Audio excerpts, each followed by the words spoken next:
Oke, sekarang siapin posisi ternyaman lo. Matikan lampu, ambil cemilan kalau perlu, pakai headset, dan pastiin.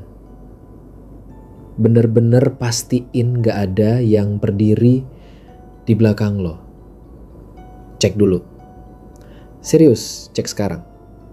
Karena cerita kali ini bukan sembarang cerita. Malam ini kita bakal masuk ke dalam kisah pendakian yang bikin bulu kuduk berdiri. Sebuah cerita nyata yang bahkan sampai sekarang masih meninggalkan trauma buat yang ngalamin. Kita bakal bahas satu gunung yang gak cuma tinggi secara fisik, tapi juga tinggi dalam aura mistis dan energi yang gak bisa dijelasin pakai logika. Yap, kita bakal bahas tentang Gunung Slamet. Buat lo yang belum pernah dengar, Gunung Slamet itu adalah gunung tertinggi kedua di Pulau Jawa setelah Gunung Semeru. Puncaknya berdiri megah di ketinggian 3.428 meter di atas permukaan laut. Lokasinya ada di Jawa Tengah, membentang melewati beberapa kabupaten kayak Banyumas, Purbalingga, Pemalang, Tegal, dan Brebes. Dari kejauhan bentuk gunung ini kerucut sempurna, kayak gunung-gunung di buku pelajaran zaman SD. Tapi jangan salah, di balik keindahan dan tantangannya, Slamet punya sisi lain yang gelap. Sisi yang gak banyak orang tahu. Dan kadang sisi itu muncul bukan cuma buat nakut-nakutin, tapi kayak lagi ngirim pesan. Pesan yang cuma bisa dipahami sama mereka yang peka.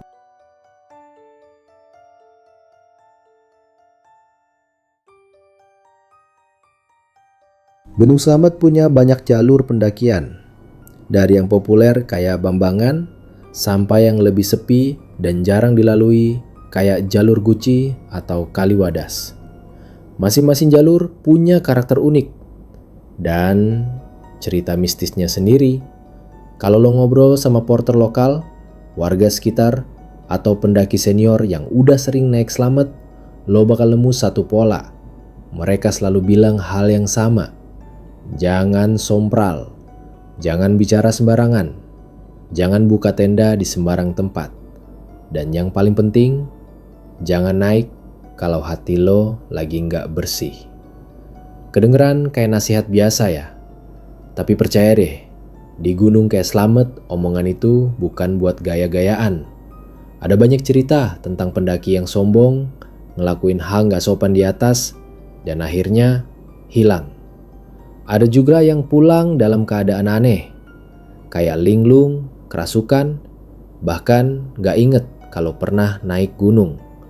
Beberapa pendaki bahkan ngaku kalau jalur yang mereka lewatin tiba-tiba berubah. Harusnya jalur cuma satu arah, tapi malam itu mereka muter-muter dan selalu balik ke tempat yang sama. Ada yang ngaku dengar suara gamelan di tengah hutan.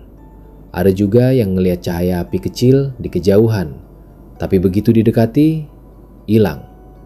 Dan ada yang ngaku pernah jalan bareng orang lain, tapi pas ditanya, gak ada yang kenal sama orang itu. Slamet bukan cuma gunung tinggi. Slamet adalah tempat sakral, tempat yang dipercaya jadi titik pertemuan antara dunia manusia dan dunia lain. Dunia yang gak kasat mata tapi nyata. Di beberapa titik jalur pendakian, ada tempat-tempat yang dianggap keramat. Misalnya, pos 4 jalur Bambangan. Banyak yang bilang tempat ini dijaga oleh sosok tinggi besar yang sering muncul pas malam hari. Kadang cuma ngeliatin, kadang jalan muterin tenda. Dan kalau lo beruntung, lo bakal denger langkah kaki yang berat tapi gak ada orang di sekitarmu. Bahkan ada juga yang bilang puncak Slamet bukanlah puncak biasa. Di atas sana bukan cuma lo yang berdiri menikmati sunrise.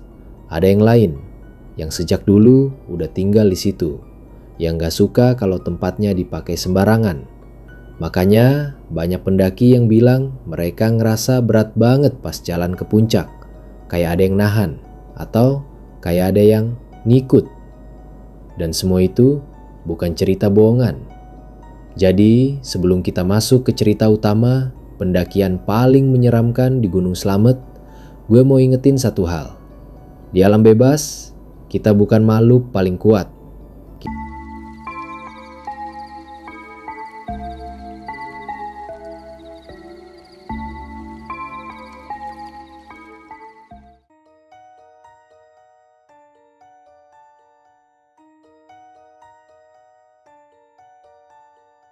Cerita ini datang dari seorang pendaki bernama Rio.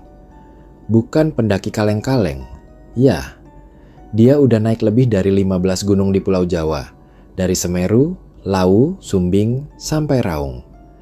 Udah terbiasa solo hiking, tidur sendirian di tengah hutan. Bahkan pernah semalaman kejebak badai waktu muncak di Sindoro. Tapi menurut dia, pengalaman yang paling bikin dia trauma sampai-sampai sempat vakum dari dunia pendakian itu kejadian di Gunung Slamet.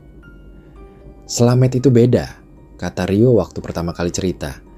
Gue udah gak ngerti kenapa, tapi ada sesuatu di sana yang berat. Bukan berat fisik doang, tapi berat, kayak ada yang nempel. Waktu itu bulan Agustus, musim kering, dan pendakian lagi rame-ramenya karena musim cerah.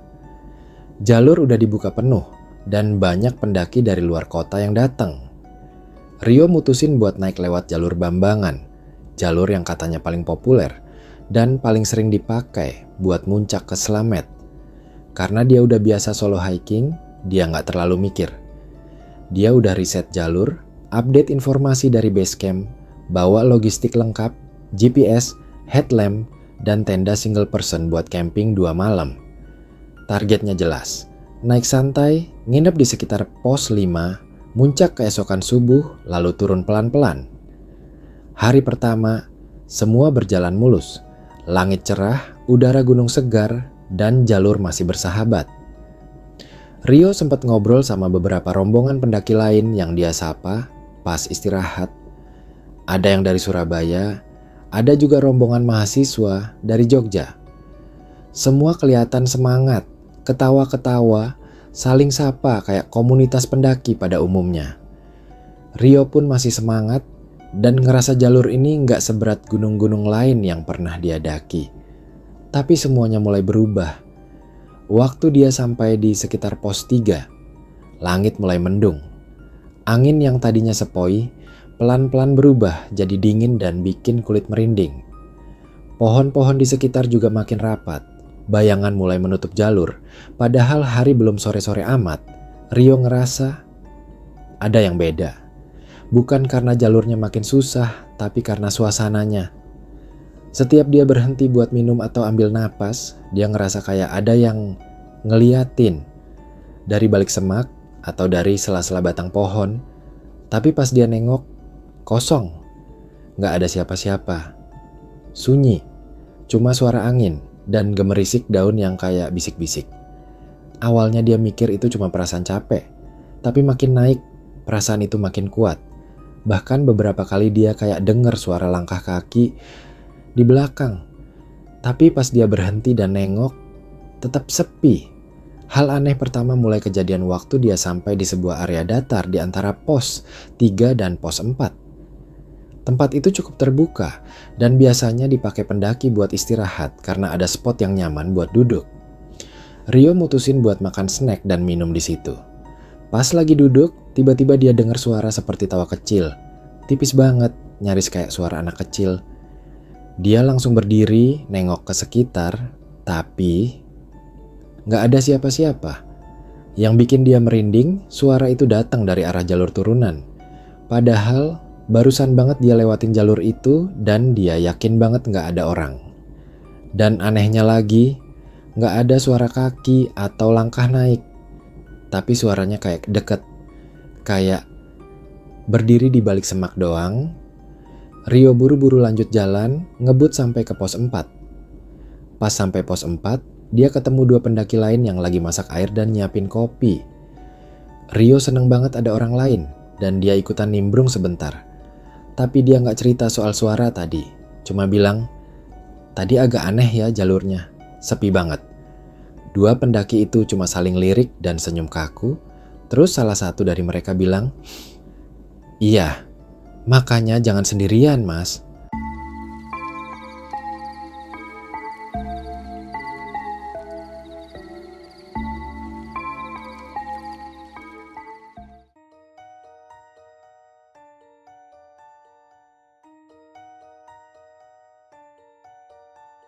Di pos 4, Rio mutusin buat ngecamp karena hari udah mulai gelap dan badannya juga udah mulai lelah banget.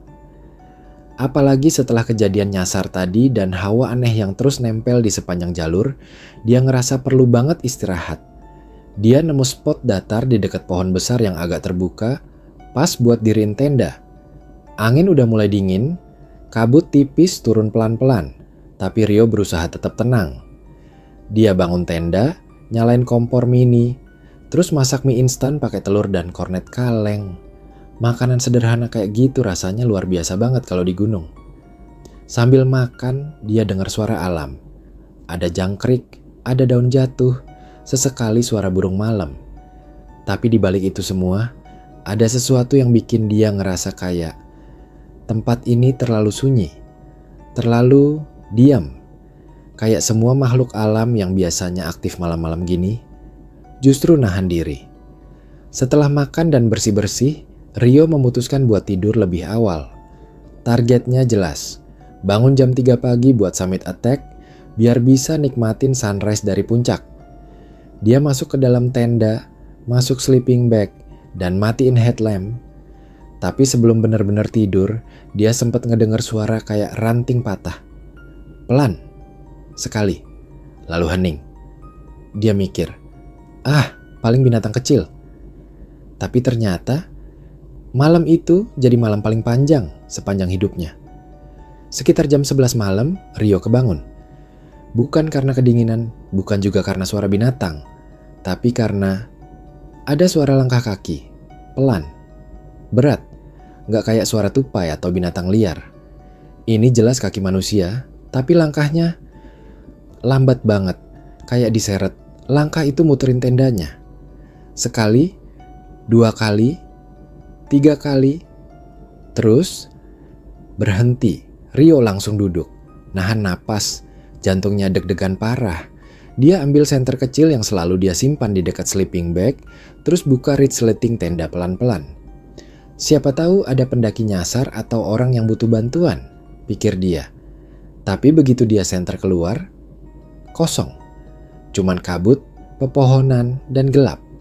Tapi yang bikin dia benar-benar panik adalah ada jejak kaki, bukan kaki manusia biasa. Bentuknya aneh, panjang, ramping, dan gak ada jari-jarinya. Kayak bekas sesuatu yang dililit kain panjang. Kayak tapak dari kaki yang dibungkus kain kafan. Dan yang lebih serem lagi, arah jejak itu dari balik pohon besar langsung ke arah tendanya. Tapi gak ada jejak balik, gak ada arah keluar. Rio langsung nutup lagi resleting, zip semua lapisan tenda, dan masuk lagi ke sleeping bag sambil megang senter erat-erat. Tapi malam itu, dia gak bisa tidur. Sama sekali. Dia cuma bisa merem-merem melek, dengerin suara dari luar. Sesekali dia ngerasa kayak ada bayangan yang berdiri diam di luar tenda. Tapi dia gak berani buka lagi. Jantungnya udah kayak genderang perang. Bahkan, saking paniknya, dia sempat baca doa yang dia ingat dari kecil. Semua ayat pendek keluar satu-satu, sambil berharap malam itu cepat berlalu. Sekitar jam 3 subuh, ketika kabut makin tebal dan hawa makin dingin, Rio dengar sesuatu yang bikin darahnya serasa berhenti ngalir. Suara azan. Tapi, bukan azan yang biasa dia dengar. Ini nadanya aneh. Gema suaranya bukan dari bawah, bukan dari arah base camp atau desa. Tapi dari atas, dari arah puncak, dari ketinggian, dan cuma satu suara. Jelas. Sendirian, Rio diem, merinding sampai ke tulang. Dia sadar betul, di atas gunung itu gak ada mushola, gak ada masjid, gak mungkin ada suara azan dari atas, bahkan sinyal pun susah dapet. Jadi kalau itu bukan azan manusia, lantas siapa? Dia coba yakinin diri, mungkin itu Eko, pantulan suara dari bawah. Tapi makin dia dengerin, makin sadar, itu bukan suara manusia biasa. Nada suara itu kayak diseret, lambat, berat, dan sedih. Ada kesan pilu dan horor dalam satu lantunan yang gak pernah dia dengar sebelumnya. Jam 3:30, Rio udah gak kuat lagi. Dia keluar tenda, cepet-cepet lipat sleeping bag dan beresin perlengkapan seadanya. Dia mutusin buat summit sekarang juga. Lebih baik naik ke puncak sambil nunggu terang, daripada bertahan di tempat yang rasanya kayak dikepung sesuatu yang tak terlihat. Badan masih lemes, jantungnya belum stabil, tapi Rio terus maksa langkahnya. Dia jalan ngebut, senter di tangan kanan, doa di bibir, sambil terus nengok ke belakang. Perasaan dia makin naik, makin berat beban di pundaknya. Tapi dia tahu satu hal, dia harus keluar dari tempat itu secepat mungkin.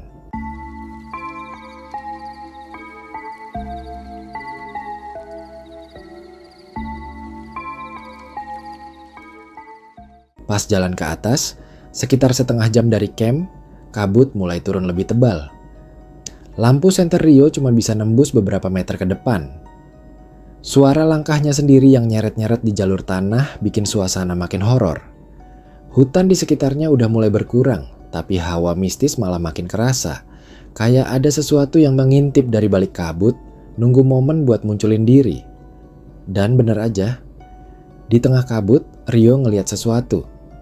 Sosok putih, tinggi banget, lebih tinggi dari manusia biasa. Berdiri di antara dua pohon cemara gunung, diam, tanpa gerakan. Siluetnya jelas meski samar. Bentuknya seperti orang pakai kain putih, tapi nggak kelihatan kaki. Nggak ngambang juga, cuma diam, tegak lurus. Tapi yang bikin bulu kuduk Rio merinding, sosok itu kayak ngadep ke arah dia. Matanya nggak kelihatan, tapi tatapannya berasa langsung nusuk. Rio berhenti, nafasnya berat. Dia ngerasa kakinya kaku, tapi instingnya bilang, terus jalan, jangan berhenti, jangan nengok balik. Dia angkat kaki, lanjut jalan pelan sambil ngatur napas. Tapi baru 3 langkah, dia lihat sosok itu juga melangkah maju. Ikut, jaraknya tetap. Tapi jelas, sosok itu bukan bayangan, bukan halusinasi. Itu nyata. Panik mulai naik. Rio percepat langkah, jalan makin cepat, hampir lari kecil. Tapi sosok putih itu tetap ngikutin, gak berlari, tapi muncul terus di batas pandangan, kayak bayangan yang nempel. Setiap kali Rio tengok ke belakang, kosong. Tapi perasaan ditatap itu gak hilang. Pas dia nyampe di titik terbuka, semacam punggungan dengan jurang di sisi kanan, Rio berdiri sebentar, nyari napas. Angin dingin nerpa wajah. Tapi detik itu juga, dia ngerasa bulu tengkuknya berdiri semua. Ada sesuatu di belakang. Pelan-pelan dia nengok. Jantungnya nyaris copot. Kosong. Tapi aroma itu langsung nyambar ke hidung. Bau tanah basah yang lama gak kejamah, campur dengan bau bunga Kamboja. Menyengat, kayak habis gali liang kubur baru, kayak aroma kematian yang enggak pernah salah. Rio nahan muntah, matanya muter nyari asal bau. Tapi gak ada apapun, hanya kabut, hanya sunyi. Tapi hatinya tahu, dia gak sendiri. Dan detik itu juga, dia gak kuat lagi. Dia teriak. Refleks, lari turun secepat-cepatnya. Gak peduli jalanan licin, akar pohon, atau jurang di sisi jalur. Kakinya kayak lari sendiri. Jatuh bangun. Lututnya berdarah, telapak tangan lecet. Tapi semua rasa capek, sakit, dan perih kalah sama satu rasa. Takut. Dia gak peduli lagi sama summit. Udah gak pengen lihat sunrise atau foto di puncak. Yang dia mau cuma satu. Turun. Keluar dari tempat ini secepat mungkin. Setelah hampir 1 jam lari terbirit-birit, Rio akhirnya nyampe pos 2. Nafasnya ngos-ngosan, bajunya basah oleh keringat dan tanah. Di sana, dia ngelihat 2 pendaki lagi duduk sambil masak air. Keduanya langsung nengok pas ngeliat kondisi Rio yang kayak habis dikejar babi hutan. Salah satu dari mereka berdiri dan nyamperin Rio. Ngasih air minum terus nanya, "Mas, tadi nginep di pos 4 ya?" Rio cuman ngangguk, masih gemeteran. Pendaki itu ngelirik temannya sebentar terus ngelanjutin, "Jangan sering-sering buka tenda malam-malam di sana, Mas. Di situ ada yang jaga, apalagi kalau dengar langkah kaki. Mending diem aja di dalam, jangan senter-senter keluar." Rio kaget, rasanya kayak ditonjok kenyataan. Dia belum cerita apapun, tapi pendaki itu kayak udah tahu semuanya. Tatapan mata mereka juga bukan tatapan bercanda. Nggak ada yang ketawa, nggak ada yang bilang paling halu. Mereka tahu, sesuatu memang ada di sana. Rio nggak ngomong apa-apa, dia cuma duduk, diameter sambil ngerasa kakinya masih gemeteran. Di dalam hati, dia tahu itu bukan mimpi, bukan halusinasi, dan jelas bukan cuma angin gunung. Malam itu, Rio mutusin buat nggak lanjutin summit. Dia ngecamp di pos 2 bareng 2 pendaki itu. Tapi mata dia nggak bisa merem sampai pagi. Setiap denger daun jatuh atau ranting patah, dia langsung siaga. Trauma itu kebawa sampai hari ini.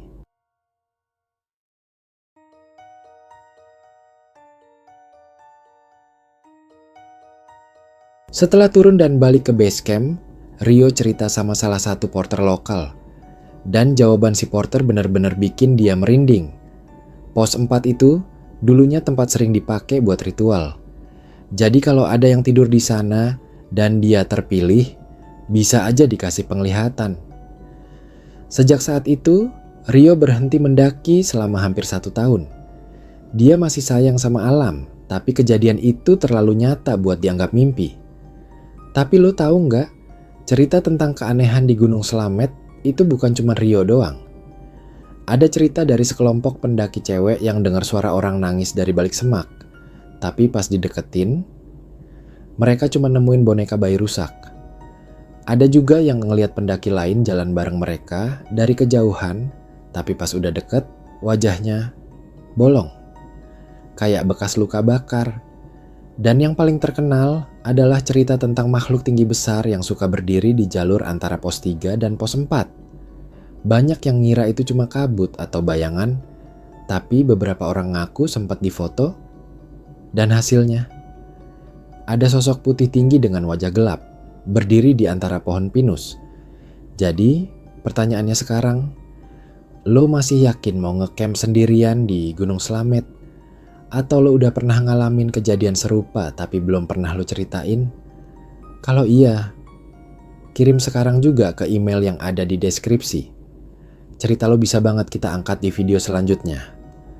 Dan yang pasti, buat lo semua yang masih penasaran sama cerita-cerita mistis dari dunia pendakian, jalanan sepi, rumah kosong, atau mitos urban lainnya, jangan lupa like video ini, subscribe channel ini, dan aktifkan lonceng notifikasi. Biar lo gak ketinggalan cerita horor lokal paling serem dari seluruh Indonesia. Stay safe, jaga pikiran dan hati lo pas lagi jalan di alam. Karena kadang bukan cuma kita yang ada di sana.